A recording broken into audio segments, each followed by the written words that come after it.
I'm Julie Rungert, and I'm going to talk to you today about the characteristics of friendship.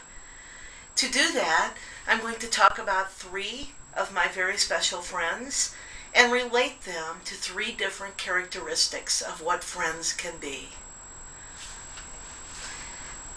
I certainly hope that you can see the PowerPoint presentation that I'm using. The first characteristic of friendship is communication. I have a very good friend named Carol. I met Carol in 2007, and we are telephone friends. We talk to one another on the phone a lot. We communicate about the day's events, about things that are going on in our lives. We also share our thoughts, our dreams. She is very special to me. As Ralph Waldo Emerson said, a friend is a person with whom I may be sincere. Before him, I may think aloud. Carol and I think aloud quite a lot. We talk about anything under the sun, from what we're going to do that day to what do we think about whatever we're reading together in a book. And communication is what keeps our friendship strong. The second characteristic of friendship that's so very important is trust. Trust, I'm going to use as an example my husband, Tom. I trust Tom with my heart. I trust Tom with my life. I think he trusts me. I met Tom a long time ago in 1987. We were married in 1989, so we've been married 22 years. Over that time, we've built up quite a lot of trust. Trust doesn't just mean I've got your back, although it means that. It means knowing that every day he's there thinking about me, caring about me, and that whatever decisions I make, he's going to try to support me. I trust him that he will not hurt me intentionally. He trusts me, and our relationship is built on trust. But that's not only a love characteristic, that's a characteristic of friendship. I trust Carol as well. I talk to Carol about my fears, about my desires, about my dreams, and she talks to me.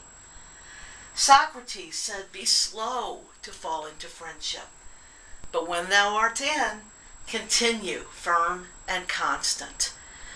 We try to keep our dearest friends. I've only known Carol for a few years now, but I feel like we're going to have a friendship for a very long time. Tom I've known a lot longer, 22 years. And the trust that we have built is very deep and very strong. And so I know that we're going to be together and have a good, trusting friendship as well as marriage for many years to come. The third characteristic of friendship is commitment. Commitment involves sticking with that person in good times and in bad. It involves being true to the person. It involves not listening to what other people say, but believing in a person. And the example I'm using for commitment is a friend of mine named Matt. I've known Matt since 2007, although we didn't really develop a friendship until I would say 2009. Matt and I are conversational friends. We have lunch on Tuesdays. We study scripture together because that's something that we have a mutual interest in. A couple of years ago, there was a problem at the church we attended. He was the pastor and I was a parishioner. And the church split badly. It was a very bad time. During that time, I felt that I was being tested on my commitment to this friendship.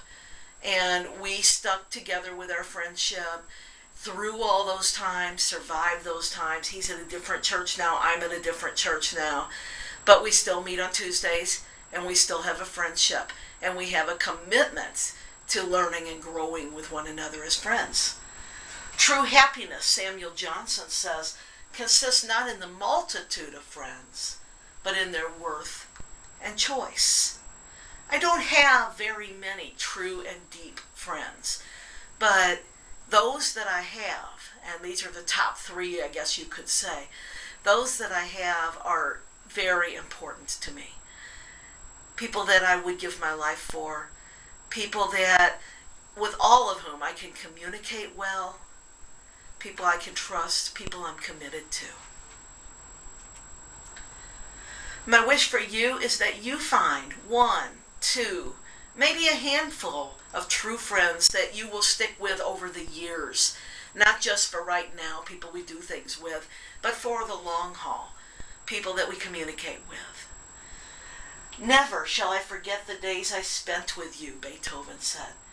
Continue to be my friend, as you will always find me yours.